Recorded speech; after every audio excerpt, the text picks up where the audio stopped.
સુરતને આંતરરાષ્ટ્રીય ઉડાન કનેક્ટિવિટી આપવા માટે હવે ચેમ્બર ઓફ કોમર્સે કેન્દ્ર સરકાર સમક્ષ રજૂઆત કરાઈ હતી। દિલ્હીમાં કેન્દ્રીય મંત્રીઓ સાથે બેઠકમાં સુરતને પોઈન્ટ ઓફ કોલ જાહેર કરવાની માંગ ઉઠાવવામાં આવી હતી।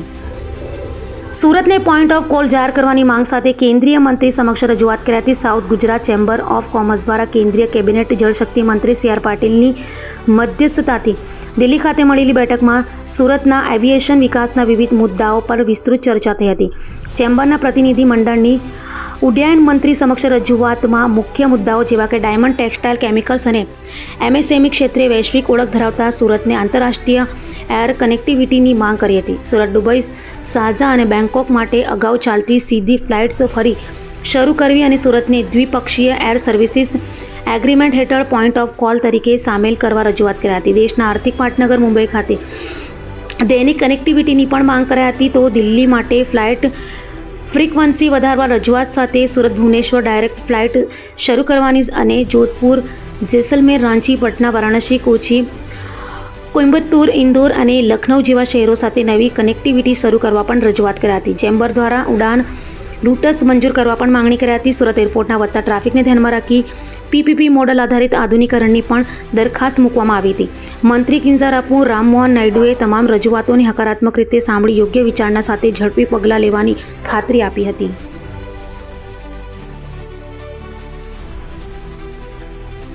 કરીને હું આભાર માનીશ માનનીય જળશક્તિ મંત્રી સી આર પાટીલજીનો કે જે વર્ષોથી અમારી જે માંગણીઓ છે એ માંગણીઓને ધ્યાને લઈને તમામ દક્ષિણ ગુજરાતના ઉદ્યોગકારોને એક સાથે એમના નિવાસસ્થાને બોલાવીને માનનીય ઉડ્ડયન મંત્રીને પણ એ નિવાસસ્થાન ઉપર બોલાવીને ચર્ચાનો દોર શરૂ કરવામાં આવ્યો હતો। અને ખાસ કરીને ફર્સ્ટ ઓફ ઓલ વાત કરવા જઈએ તો સુરતને પોઈન્ટ ઓફ કોલ મળવું જોઈએ એ શરૂઆત ત્યાંથી કરવામાં આવી હતી। અને બીજી વાત કરી કે જે નાઇટ પાર્કિંગની જે વ્યવસ્થાઓ છે ઉપલબ્ધ કરવાની વાત હતી।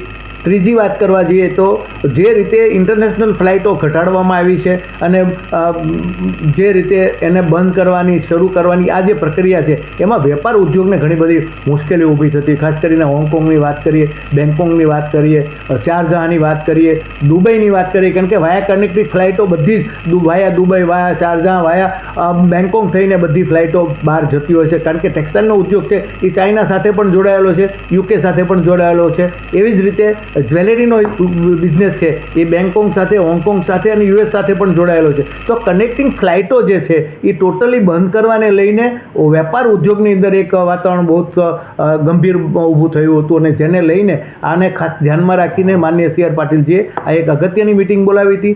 બીજી વાત એમાં જે કરવાની આવી હતી એ ડોમેસ્ટિક, તો ડોમેસ્ટિકની અંદર પણ આપણે 24 રાજ્યોના લોકો સુરતમાં કામ કરતા હોય ત્યારે સુરત આખા ભારતની અંદર ગુજરાત ગ્રોથ એન્જિન અને ગુજરાતની અંદર સુરત ગ્રોથ એન્જિન તરીકે વખણાતું હોય ત્યારે વેપાર ઉદ્યોગને વધારે બળ મળી રહે એ માટે ડોમેસ્ટિક 26 રાજ્યો છે એમાંથી જે મેન અગત્યના રાજ્યો છે ખાસ કરીને ઓડિશા છે, ખાસ કરીને બીજી વાત કરવા જઈએ કોશી, જેસલમેર, પટના, જોધપુર, ઓડિશા અને રાંચી, પટના અને વારાણસી આવા જે રાજ્યો છે જેની સાથે સીધો બેંગ્લોર ની સાથે અમારા જે વેપાર છે ખાસ કરીને ટેક્સટાઇલના વેપારો છે એ વેપારને સીધી અસર થતી હતી। તો આને ધ્યાનમાં રાખીને ડોમેસ્ટિક ફ્લાઇટો પણ વધારવાની વાત માનનીય સરકારશ્રીને કરી છે અને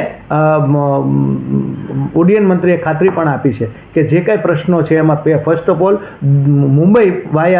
મુંબઈ ટુ સુરત ને સુરત ટુ મુંબઈ એક ફ્લાઇટ તાત્કાલિક શરૂ કરવાની ખાતરી આપી હતી કે જે અઠવાડિયા 15 દિવસની અંદર આ ફ્લાઇટ શરૂ થાય એવી ત્યાં ચર્ચા કરવામાં આવી હતી। અને બીજી વાત એ હતી કે બાકીની જે પ્રશ્નો છે એ જમીની હકીકત જાણીને સુરત સદન ગુજરાત ચેમ્બર ઓફ કોમર્સને સાથે રાખીને એક સર્વે કરીને પછીની બાકીના જે પ્રશ્નો છે એને નિકાલ કરવાની માનનીય ઉડ્ડયન મંત્રીએ ખાતરી આપી હતી।